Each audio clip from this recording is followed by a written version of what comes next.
Principles of Strengths-Based Education by Shane J. Lopez and Michael C. Lewis. And it talks about the strength-based educational approach in a classroom, and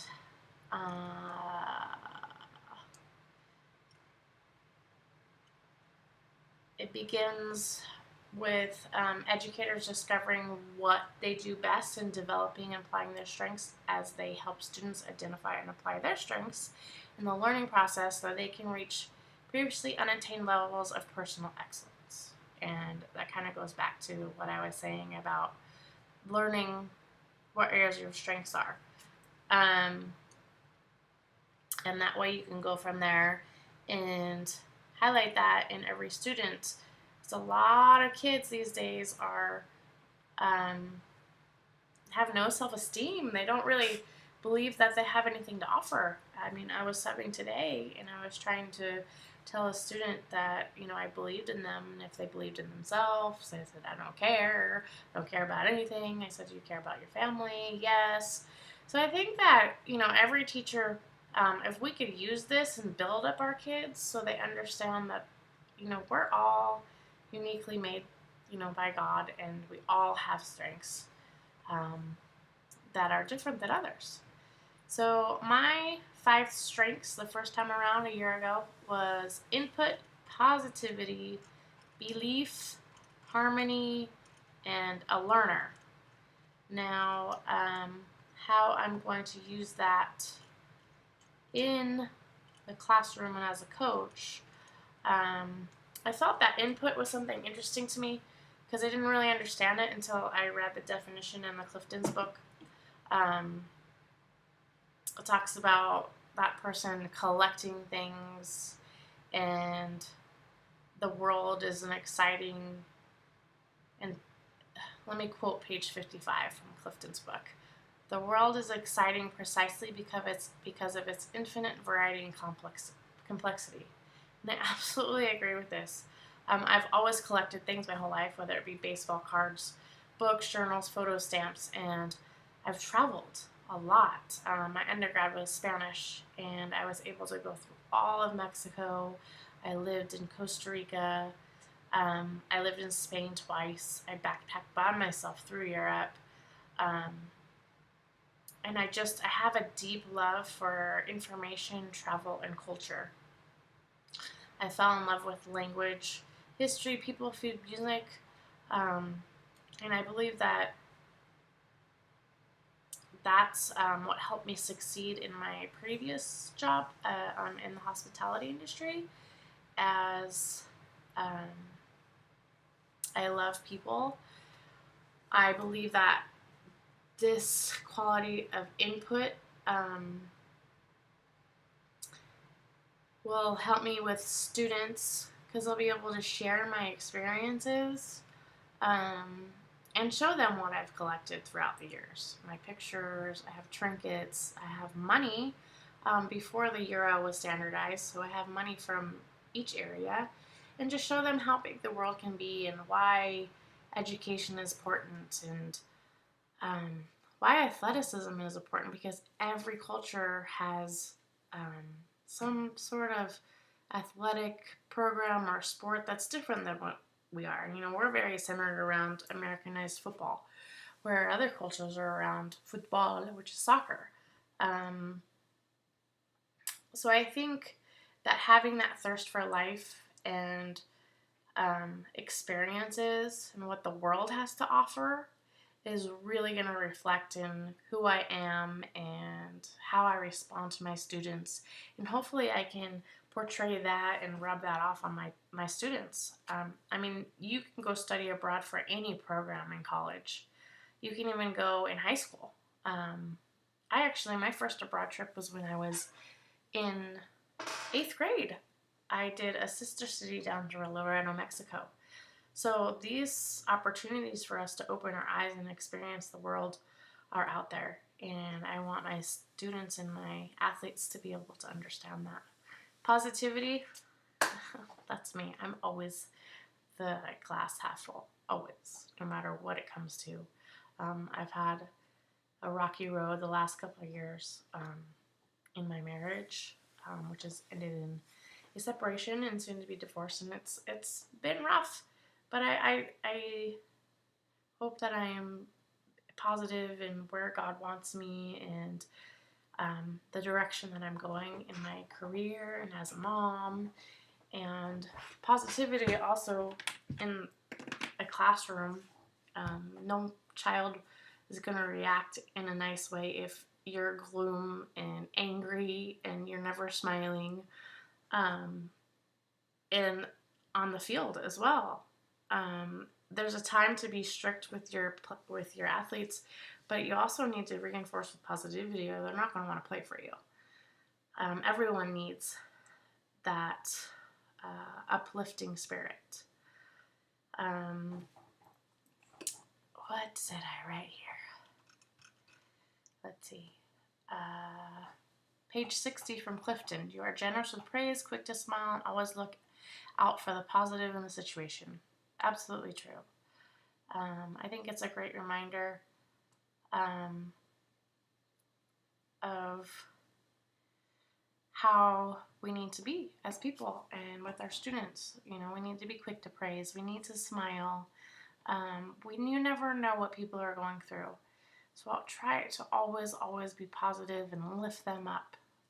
And then it will be reflected in who you are and your students, and hopefully they'll go on to be positive people. Belief. My belief system is what gives me hope and what allows me to push past all the pain. And the quote from Philippians 4:13, I can do all things through Christ who strengthens me.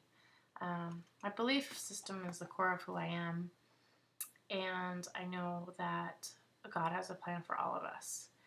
And I'm going to be able to show my belief system and how positive I am, how loving I am, how open I am to speak to my students and relate with them and show them that they're made so special and so beautiful, and they have so much to offer to build their self-worth. Let's see.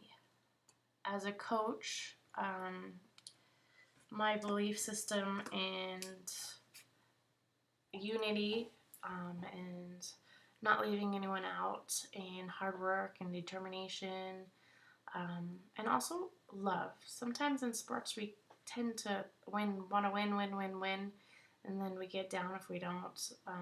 But we need to have that team spirit and lift up the other teams and have good sportsmanship. I think those are essential values.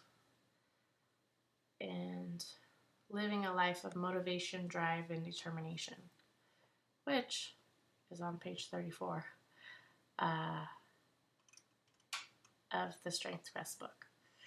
So harmony, in my family, I'm always known as the peacemaker. I think it goes hand in hand with the positivity. I'm somehow able to work behind the scenes and resolve conflicts. I see the point in each side, and I try to, make people see each side. I don't like to argue, and I really have a hard time with confrontation. I'm trying to work through those things, tend to back off those situations. Let's see, page 51. Half the time, the people involved don't realize all the conversations I've had with both sides to help them reach a win-win situation, which is very true. I try to be humble in everything I do and look for common and good situations. And on page 50 it says harmony is one of your guiding values, which is very true. I believe the world is full of hate, and we're always looking to be one up, or what you're doing is wrong. It's just can be one-sided, and my way is the only way, which is not true. We need to be open and see other people's point of views and be able to reflect on those and come together in unity, in harmony, and not war and destruction. And I think this is very, very central for a classroom and for an athletic team. Um, you can't build a great team and have teamwork without harmony. You can't have a successful classroom without it being harmonious. Everything has to work together. It's kind of like the yin and the yang, the flow. A learner, I laugh at this a little bit because it took me so long to get through my BA, 11 years. And it's because I kept changing my major over and over because I just loved every subject I was taking. I think I was 2 classes away from a history minor. I don't know why I didn't go into kinesiology. I love sports so much, and probably why I'm doing it. It is why I'm doing it now. But I was Spanish major, and that's because I started traveling when I was young, and I love culture. I love the language. I love all languages. I love all cultures, food, music, art, history. Just walking into Rome and seeing the Colosseum is very awe-inspiring. I think this might be one of the central strengths that I'd like to reflect with my students and my athletes is that we never stop learning. I'm 40 years old. I'm back in school, getting my master's and my credential, and I want my students and my athletes and also my children to understand that we're never done learning. We always need to be open to growth and change and development. And there's also a whole world out there that needs to be explored and understood. I think learning builds self-esteem.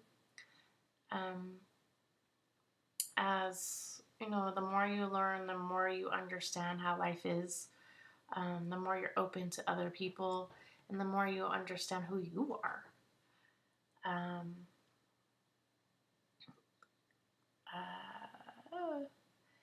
And in Clifton's notes, he wrote on page 58, I'm headed to Spain for a semester next year. I've been reading everything I can get my hands on about what it will be like to travel and live with my family in Sevilla. I thought this was really interesting because I've been to Spain and I've done the exact same thing. I'm always looking for ways to continuously learn and to improve. And I believe that we don't stop education as seniors in high school or once you get to your BA or your master's. You're always going to learn. So I think I have given all my strengths and how I'm going to use that in the classroom. I just want to make sure that I want to personalize the learning experience. I want them to understand their strengths, as I said, and show them mine, and show them that we're always learning, and we build upon what's strongest in us, and then we make what's weak bigger. We work on those as well. And basically, I just want my students to be harmonious, build their self-esteem,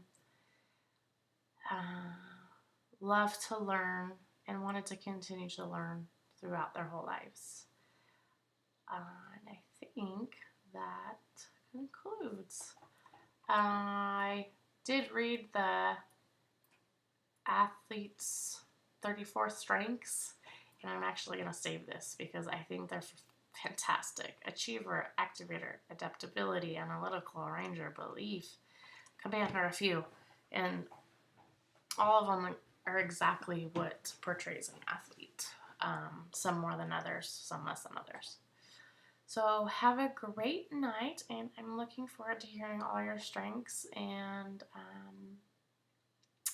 what you have to say about this book, because I think it's something that should be essential in every classroom. All right. Good luck on everyone's paper.